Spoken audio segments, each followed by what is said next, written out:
Un calcul que personne ne montre côte à côte. Deux façons de placer 10 000 € en 1994, il y a 32 ans. Option 1, le livret A.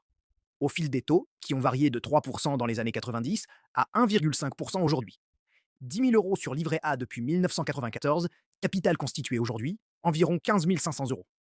Option 2, un ETF MSCI World, les 1600 plus grandes entreprises mondiales. Rendement annuel moyen sur les 30 dernières années, données officielles, 8,6% par an.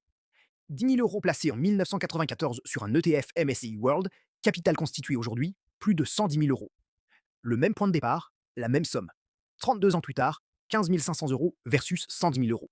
L'écart, 94 500 euros. Ce n'est pas de la spéculation, c'est de l'histoire.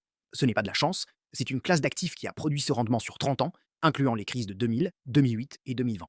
Avant de continuer, si tu veux savoir exactement où en est ta situation financière, fais ton guidon gratuit via le lien en bio.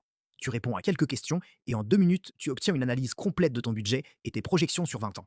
Le lien est en bio. Merci. On continue. Ce que ces chiffres ne signifient pas. Ils ne signifient pas qu'il faut tout mettre en bourse demain. Ils ne signifient pas que la bourse ne peut pas baisser. Elle peut baisser de 30 à 50% lors des crises.